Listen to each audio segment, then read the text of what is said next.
Before we bring in tonight's business owners, I want to introduce my consultants for the evening.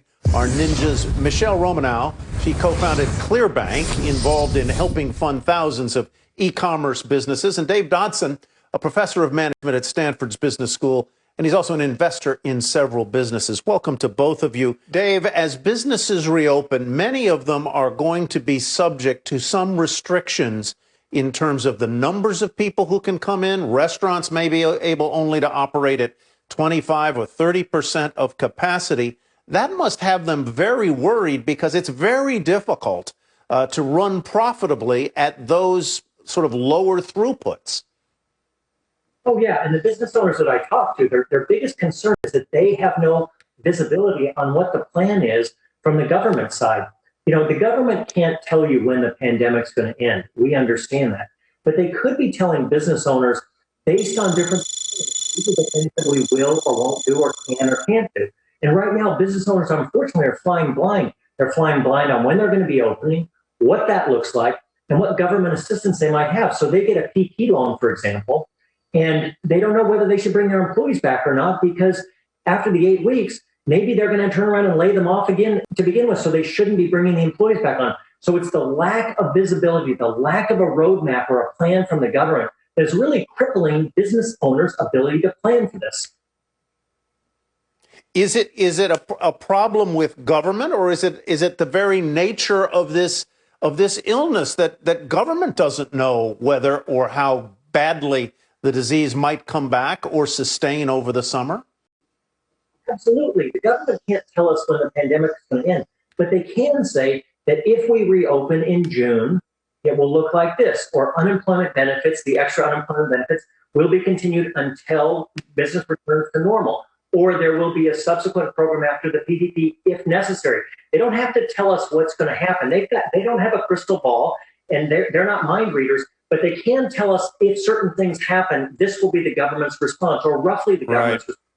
The PPP program only gave us 8 weeks of visibility. 8 weeks. Yeah, and of course, businesses run on the ability to see into the future and forecast and adjust as accordingly. Real estate, of course, has been one of the hardest hit businesses throughout this coronavirus epidemic as tenants struggle to pay their rents. Eric Casaburi is owner of CEVD Property Management in Florida. Mr. Casaburi, welcome. Good to have you with us, and we'll engage in a conversation here with our business ninjas. How have you been hit? Give us some numbers. Give us sort of the psychic impact as well. Thanks, Tyler. I think all landlords collectively across the board, colleagues of mine, sorry about that. Collectively, all the landlords that I've talked to, including myself, colleagues of mine in the commercial real estate space, we're all seeing the same thing. I was on a Zoom call this morning in a group, the Tiger 21 group that I'm a chair of, and most of the guys in there, a lot of them are real estate investors and they own properties. And the collective answer was April was difficult. Some of the bigger tenants paid, but rolling into May, there's a lot of posturing that some retailers especially did not want to pay. Forget about the small salons and the restaurants that were not able to open, and now that some states are allowing them to open at the capacity that David mentioned, 25%. If you do the math, it doesn't take a business scholar from Harvard to tell you that if you're on 8 or 10% margins to begin with, and you've reduced your potential gross income by 75%, that math doesn't work to run the business, let alone pay the rent in the space that they're renting from. Eric, I have a question for you. I'm thinking about what you're saying and how, the situation in your malls, starts to bubble up, because it's not unique just to your world. I mean, it's all across the country. And I've been worrying about this sort of second wave of economic devastation that could happen with the real estate and the banking industry, because I think about all these tenants that are renegotiating their leases that are less favorable to the landlords. Then a shrinking in demand. You've got places like that are going out of business. You've got e-commerce that's coming in. You may have people not go to their hair salon and use Madison Reed to color their hair. And then lastly, the stress that's on the landlords with, they're not collecting rent. At some point, don't we reach a situation where these mortgages are underwater and landlords start to throw the keys over their shoulder, and that ripples through the banking community? And that's precisely the biggest part of this challenge, because it's really a three-party effective deal. Most of the commercial landlords that I know, that I am affiliated with, there is some type of bank loan, a commercial note, whether it's a mortgage or a private mortgage. There's something on there that you have to, that's an obligation.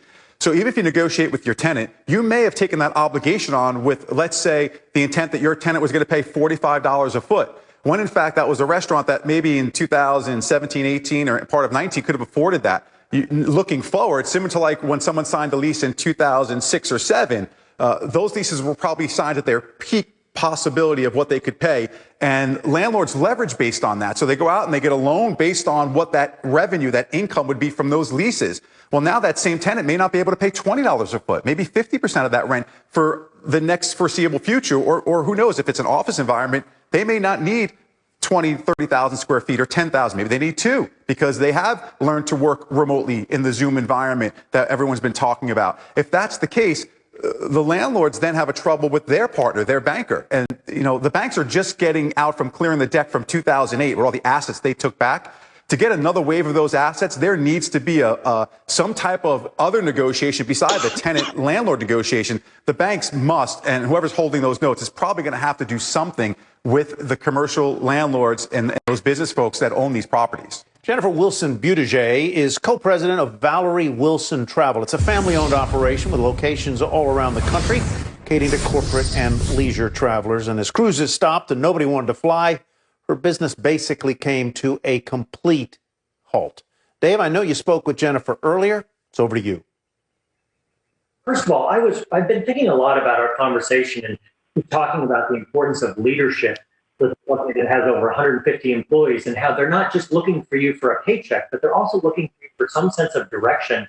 And I'm interested in how do you manage as a leader in an environment like that where, you know, this is a family-owned company and employees are looking to you about their future and they can't plan for it any better than you can. How do you sort of manage through that personally? I know it's a personal question. Dave, great to hear your voice, and thank you for letting me join you this evening via phone. I hope I can help share a little input from us, but other small businesses. It's emotional. It's a roller coaster. Indeed, we have over 115 employees, but we also have a network of 175 independent contractors and do business in 8 states and 15 locations. They are expecting from us communication, clarity, and community. And on a weekly basis, we are holding at least 2 town hall meetings via Zoom where we have attendance over 150. It's important to tell them we don't have all the rules and we don't have all the facts. It's been heart-wrenching to let people go, but they can understand and believe that our goal is to keep as many employees as possible with benefits that are needed. Welcome back, everybody. Now one business that has shifted to online sales, only allowing the company to keep its 6 employees on staff. Joining us now is Kerry Guglielmo. He's the owner and CEO of ASTE Commerce. He is in Baton Rouge, Louisiana. No, I'm thinking, Kerry, about your business. And first of all, it is so nice to hear news from a company that deserved to get the PPP loan and got it, and you're putting it to good use. Congratulations on that.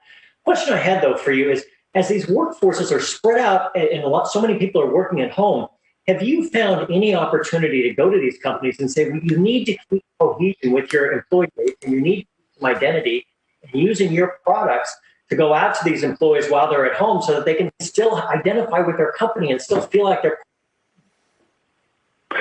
Well, you still have to maintain your culture. You know, if your employees are at home, you still have to maintain your culture and your identity and your brand, if you will. You know, again, the brand, we talk a lot about the brand. We're in the brand business. We feel we're in the merchandise business, but we, you know, the co-branded logo merchandise business, but it is your brand. And whether you're at home or whether you're telecommuting or whether you're doing telemedicine or what have you, or whether you're just trying to be safer, and you know, we're starting to move a lot more healthcare products and whatnot, and it's just we feel that it's an important thing to always stay connected with your team, because again, anything, you know, any company, it doesn't matter how big or small you are, any company, at the end of the day, the DNA of a company is about their people, right? And we believe that. And let me turn back to Dave and Michelle for a final thought here. If you had to open and then reclose, that would be even worse, right? Totally. And I'm with Michelle on this. And I think what needs to happen in Washington, D.C. is an end to the name calling and the vitriol. And we need both sides to come together and solve this. Thank you very much for giving us the chance to talk about this. Well, we enjoyed having you both here this evening. Thank you so much. And amen to that last thought, Dave. The last thing we need is acrimony right now.